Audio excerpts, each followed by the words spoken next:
देखो सब, चैप्टर 8 है राशियों की तुलना, है कि नहीं। और इसमें सबसे पहले हम लोग परिचय देखेंगे। परिचय में सबसे पहले हम लोग देखते हैं अनुपात एवं प्रतिशत। ठीक है,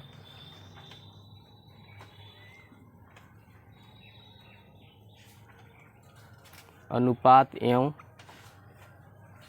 प्रतिशत। अब देखो इसको समझते हैं हम लोग। अनुपात क्या होता है, जैसे 3/4 ये एक नंबर है कि नहीं। 3/4, ठीक है।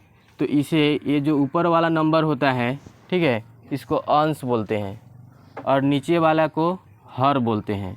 ऊपर वाला को क्या बोलते हैं, अंश, है कि नहीं, और नीचे वाले को बोलते हैं हर।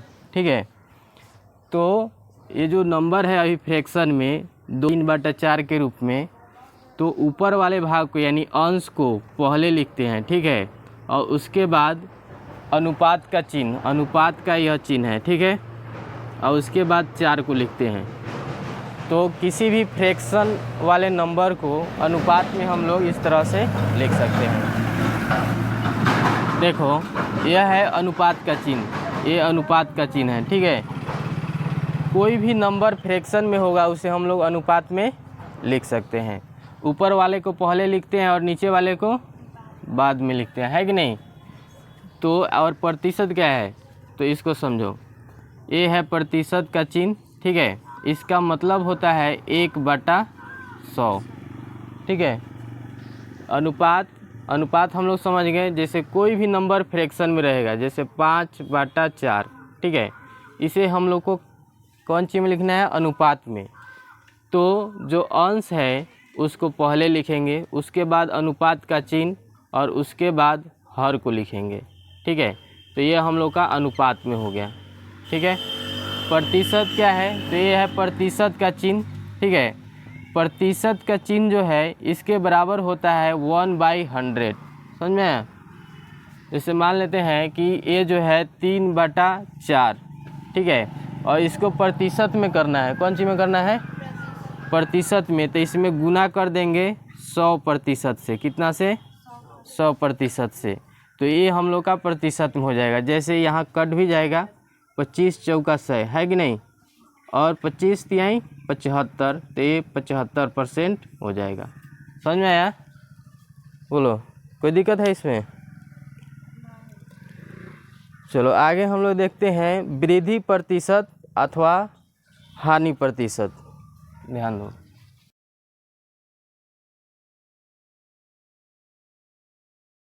ध्यान दो। वृद्धि प्रतिशत और हानि प्रतिशत को हम लोग देखते हैं। जैसे मान लेते हैं कि अभी हम काम करते हैं स्कूल में, ठीक है। तो हम अच्छे से अगर काम कर रहे हैं तो वहाँ पर जैसे हमको 10,000 रुपया मिलता है, ठीक है। स्कूल में हमको 10,000 रुपया मिलता है। और वहाँ पे अगर हम अच्छे से काम कर रहे हैं तो उस स्कूल के द्वारा हमको कहा गया कि आपको जो है 5% यानी 5% अधिक सैलरी दिया जाएगा। आपका जो सैलरी है 10,000, इसका 5% अधिक दिया जाएगा। क्यों, क्योंकि हम अच्छा काम कर रहे हैं, ठीक है। तो इस 10,000 का 5% क्या हो जाएगा, ध्यान दो। 10,000 अगर इसका हम 5% निकालेंगे तो हम अभी क्या बताए हैं, प्रतिशत के चिन्ह बराबर क्या होता है, 1/100। तो 5 के बाटा में 100 लिख सकते हैं। 2 जीरो से 2 जीरो कट जाएगा। आज 100 में हम लोग करेंगे 5 से गुना, तो 500 होगा। तो अब हमको सैलरी कितना मिलेगा, 10,500 मिलेगा कि नहीं। तो ये 500 एक्स्ट्रा रुपया हमको मिला है।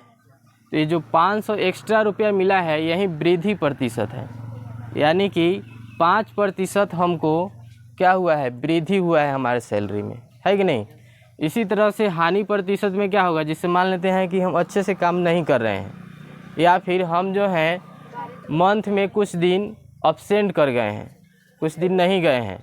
जैसे मान लेते हैं कि हम 3 दिन नहीं गए हैं, तो अब स्कूल के द्वारा हमको बोला गया है कि 2% आपका जो सैलरी है उसमें 2% क्या कर दिया जाएगा, कम कर दिया जाएगा, हानि हो जाएगा। तो 2% अगर कम हो रहा है तो हमको कितना रुपया मिलता है, 10,000 रुपया मिलता है कि नहीं। 2% क्या कर दिया जा रहा है, 2% कम कर दिया जा रहा है, क्योंकि हम 3 दिन क्या हैं, अब्सेंट हैं। तो 2% जो कम किया जा रहा है, ये कितना रुपया कम हो जाएगा, देखो 10,000, 2 और प्रतिशत के साइन के लिए बटा में क्या हो जाएगा, 2 जीरो से 2 जीरो कट गया, 100 दूना 200 रुपया जो है हमको कम मिलेगा, है कि नहीं। तो हमको अब कितना रुपया मिलेगा, 9,800, है कि नहीं। 9,800 रुपया हमको मिलेगा, और हानि जो है हमको कितना हो गया, 200 रुपया हो गया, है कि नहीं। अब हम लोग देखते हैं बटा। बटा जो होता है, ध्यान दो, बटा जो होता है इसका अर्थ होता है छूट। क्या होता है, छूट होता है। ध्यान दो, बाटा का मतलब क्या होता है, छूट होता है कि नहीं। ध्यान दो, जैसे सुनो, जैसे मान लेते हैं कि हम जो हैं एक शर्ट खरीदने गए, ठीक है, एक शर्ट खरीदने गए, और इस शर्ट का दाम है 1,200 रुपया। कितना है, 1,200 रुपया। इस जैसे मॉल वगैरह में हम लोग जाते हैं तो शर्ट टंगा हुआ रहता है, और शर्ट पर प्राइस लिखा हुआ रहता है कि नहीं। और इस शर्ट का दाम कितना है, 1,200 रुपया, है कि नहीं। तो ये अंकित मूल्य है। क्या है, अंकित मूल्य है। लेकिन कभी कभी सेल लगता है तो बोलता है कि ये 1,200 रुपये का है, लेकिन इसमें 50% की छूट है कि नहीं। कितना है, 50% की छूट। तो 1,200 का 50% कितना हो जाएगा, 50%। अब यहाँ पर ध्यान दो, 1,200 गुना 50, ये परसेंट के लिए क्या हो जाएगा, बाटा में 100, और 2 जीरो से 2 जीरो कट जाएगा, 12 25 60, और 1 जीरो, 600 रुपया हमको क्या करना होगा, देना होगा, है कि नहीं। और छूट कितना हो गया, 600 रुपया छूट हो गया, है कि नहीं। तो यही क्या हो जाएगा, छूट हो जाएगा। यानी कि अगर बट्टा के लिए हम लोग फार्मूला देखें तो क्या हो जाएगा, अंकित मूल्य माइनस क्रय मूल्य। जैसे बट्टा के लिए फार्मूला हम लोग देखें, बट्टा बराबर अंकित मूल्य माइनस क्रय मूल्य। ये बाटा के लिए फार्मूला होगा। अंकित मूल्य क्या है, तो जो शॉर्ट पर लिखा हुआ था, शॉर्ट पर कितना लिखा हुआ है, 1,200, तो 1,200 अंकित मूल्य है। क्रय मूल्य क्या है, तो क्रय मूल्य है कितना, 600, ये 600 क्रय मूल्य है। और बाटा यानी छूट कितना हो गया, 1,200 में से 600 गया, तो 600 हम लोग को छूट हो गया, है कि नहीं। तो बाटा के लिए ये फार्मूला हो जाएगा, ठीक है। चलो आगे समझते हैं। देखो, अब देखो यहाँ पे खरीद और बिक्री से संबंधित मूल्य, यानी कि कोई भी वस्तु हम लोग खरीदते हैं या बेचते हैं तो उसमें लाभ या हानि होता है कि नहीं।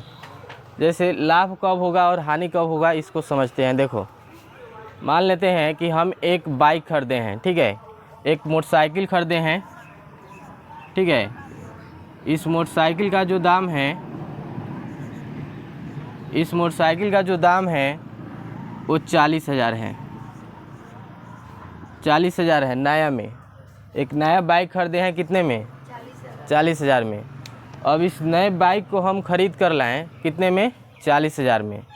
अब हम इसको मान लेते हैं कि 2 मंथ चलाएं, 6 मंथ चलाएं, या फिर पूरे 1 साल चलाएं। अब हम इसको बेचना चाहते हैं, तो यह 40,000 में बिकेगा, नहीं बिकेगा। 40,000 में इसका नया में दाम है, लेकिन अब इसको हम 2 मंथ चला लिए हैं, तो कोई भी हमको कुछ रुपया कम देगा।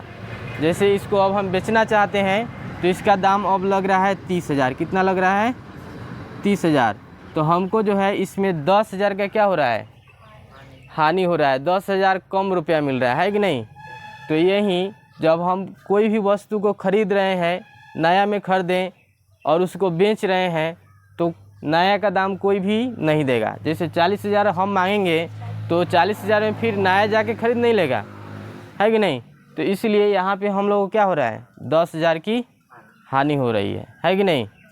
और लाभ के लिए समझते हैं, जैसे मान लेते हैं कि हम अपना बाइक खरीदे हैं 20,000 रुपया में। कितने में खरीदे हैं, 20,000 रुपया में सेकेंड हैंड बाइक खरीदे हुए हैं। सेकेंड हैंड का मतलब क्या है, कोई व्यक्ति चलाया हुआ है और उससे हम खरीद लिए, ठीक है। लेकिन मेरा बाइक अभी बहुत अच्छा है, ठीक है। तो अब फिर हम इसको बेचना चाहते हैं तो इसको मिल रहा है 22,000 रुपया, 22,000 रुपया मिल रहा है। तो 2,000 इसमें हमको क्या हो रहा है, लाभ हो रहा है। लाभ हो रहा नहीं, समझ में आया।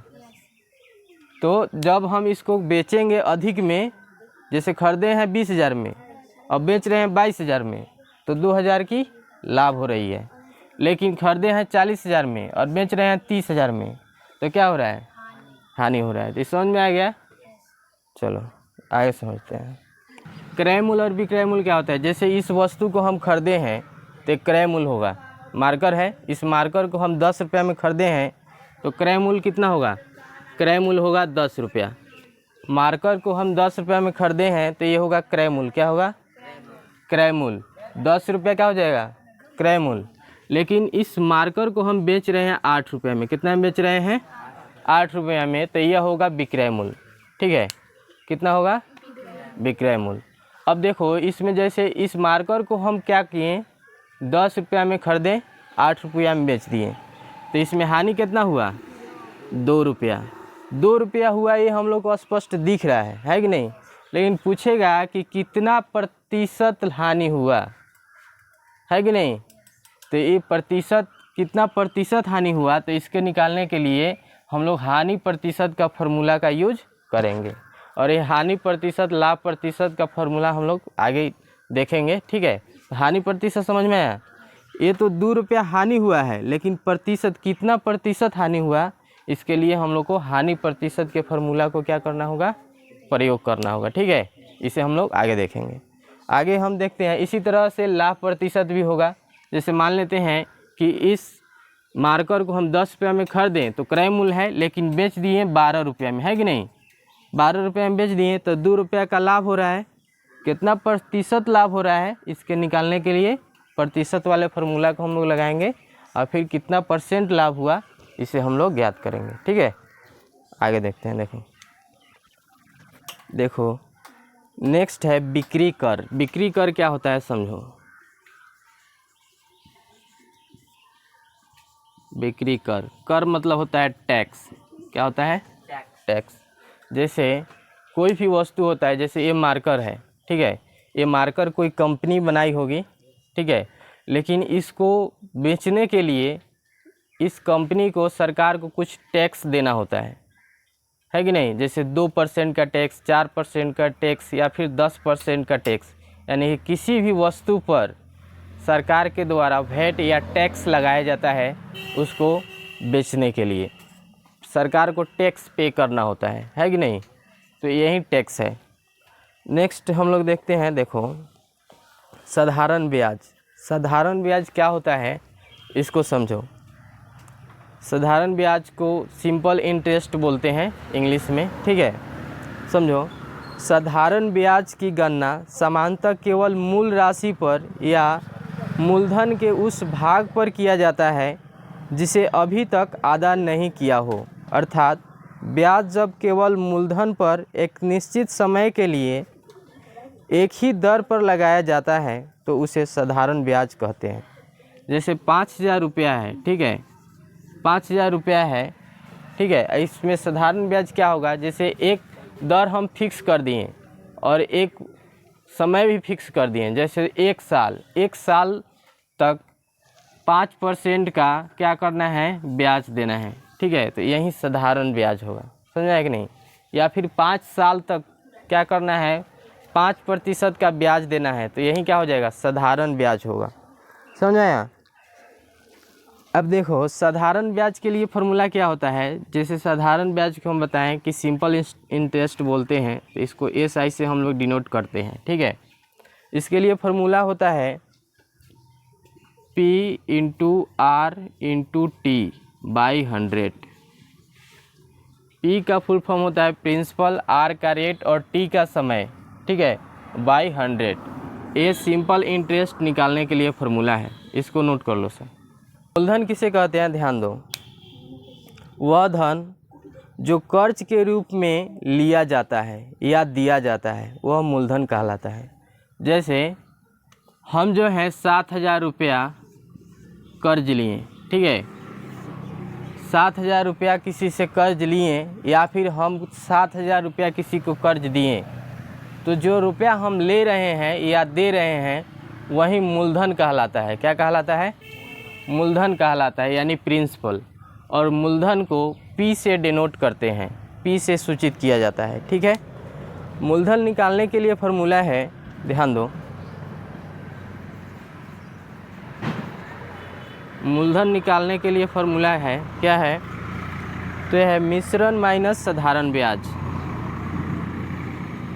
मिश्रधन माइनस साधारण ब्याज,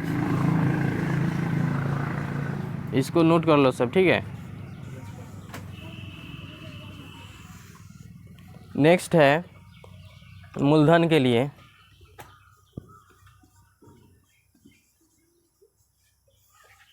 मूलधन बराबर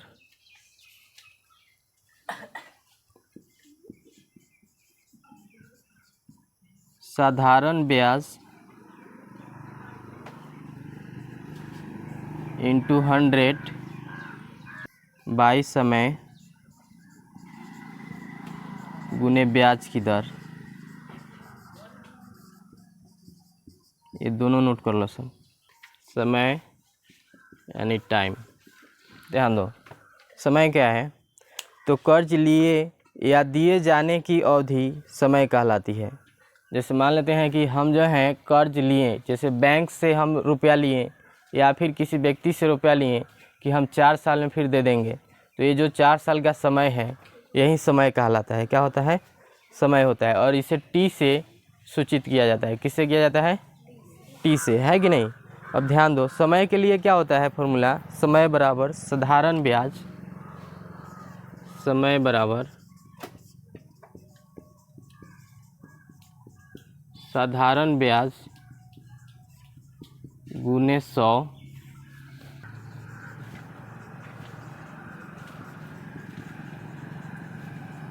ब्याज की दर। इसको भी नोट कर लो सब।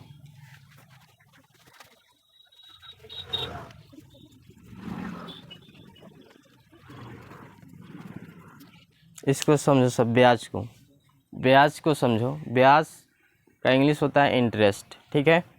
ब्याज किसे कहते हैं? तो मूलधन के अतिरिक्त जो धन वापस किया जाता है। जैसे मान लेते हैं कि हम जो हैं 7,000 रुपया कर्ज लिए थे, ठीक है, तो ये मूलधन है। 7,000 रुपया क्या है? मूलधन है। लेकिन कुछ हमको ब्याज भी देना था इसके साथ, तो 500 रुपया जो है हम ब्याज दे दिए, ठीक है, 500 रुपया ब्याज दे दिए, तो 7,500 रुपया हो गया। 7,000 रुपया था मूलधन, लेकिन हम क्या बोलते हैं, 7,000 मूलधन और 500 रुपया हम दिए ब्याज, है कि नहीं? तो 7,500 रुपया ये हो गया। 7,500, ध्यान दो, 500 रुपया एक्स्ट्रा हम दिए, है कि नहीं? तो जो 500 रुपया हम एक्स्ट्रा दिए, ज़्यादा दिए, यही ब्याज होगा। समझ में? ये ब्याज के लिए फॉर्मूला नोट कर लो। ब्याज बराबर मूलधन गुने समय गुना दर बाई 100। अब समझते हैं ब्याज दर। ब्याज दर, इंटरेस्ट रेट, ठीक है। ध्यान दो, सुनो, ब्याज दर क्या है समझो इसको। जिस दर से ब्याज लिया या दिया जाता है ब्याज दर कहलाता है। जैसे हम कुछ रुपए लिए और उसका जो दर है वो 5% है कि नहीं? यही क्या कहलाएगा? ब्याज दर कहलाएगा, इंटरेस्ट रेट कहलाएगा, है कि नहीं? समझ में आया ये वाला? चलो, तो कुछ फार्मूला है, इसको नोट कर लो सब। ब्याज की दर के लिए जो फार्मूला है, साधारण ब्याज गुने 100 बटा मूलधन गुना समय, ठीक है, इसको नोट कर लो। और आगे समझो मिश्रधन।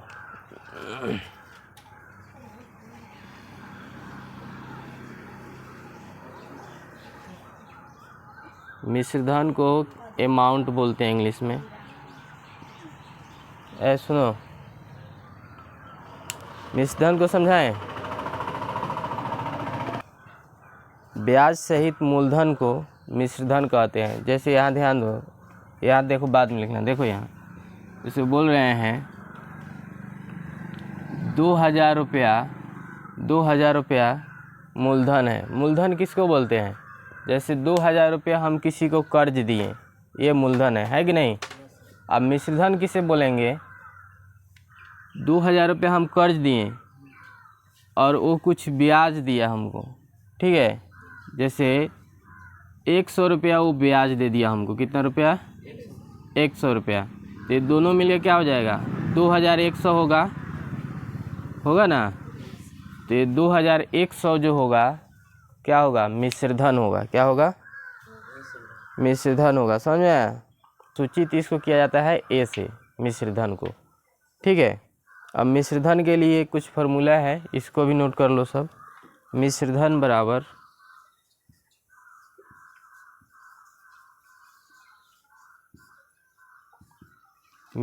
बराबर मूलधन प्लस साधारण ब्याज।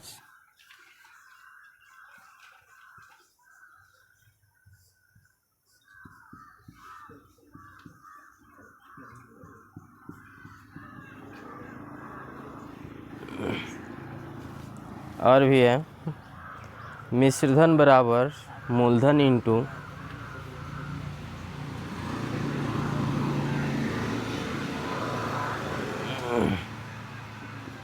मूलधन इंटू 100 प्लस ब्याज की दर।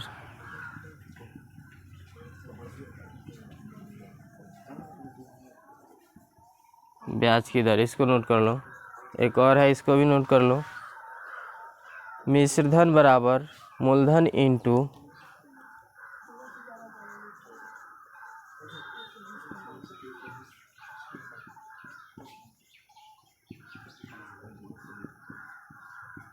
100 प्लस समय की दर। इसको नोट कर लो सब। ध्यान दो, अब है चक्रवृद्धि ब्याज।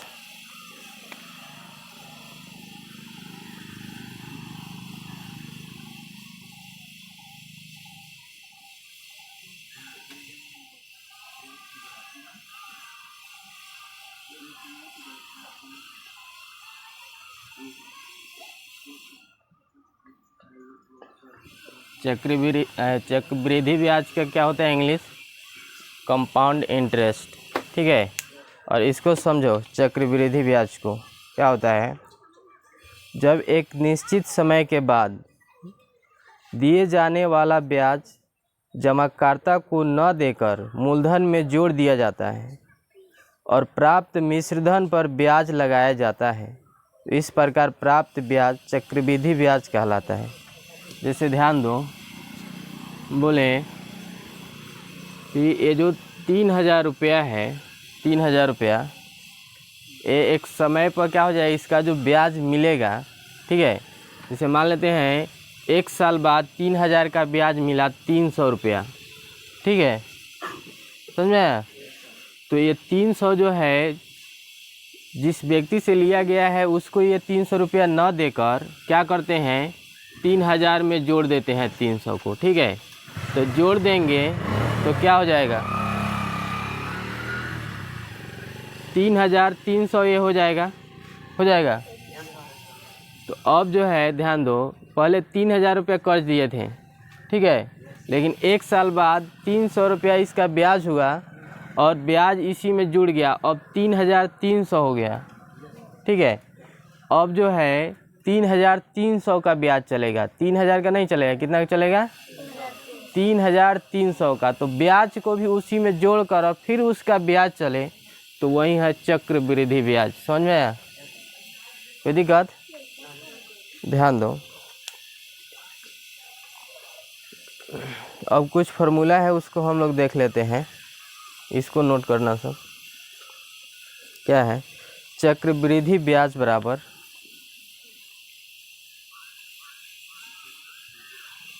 चक्रवृद्धि ब्याज होता है मिश्र धन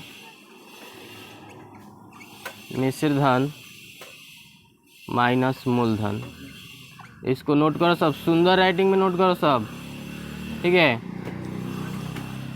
चक्रवृद्धि ब्याज बराबर क्या हो जाएगा, मिश्र धन माइनस मूलधन, ठीक है। अगला लाभ बराबर, इस सब फॉर्मूला को नोट करो। लाभ बराबर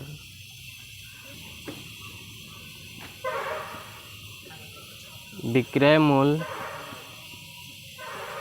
माइनस क्रय मूल्य।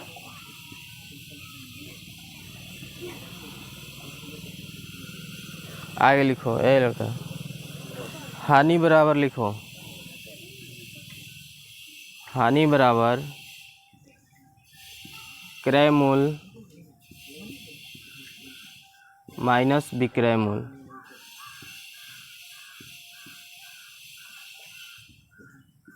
ठीक है। आगे लिखो लाभ परसेंट, लाभ प्रतिशत।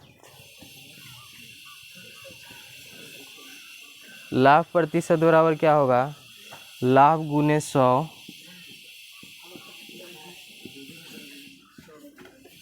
बटा क्रय मूल्य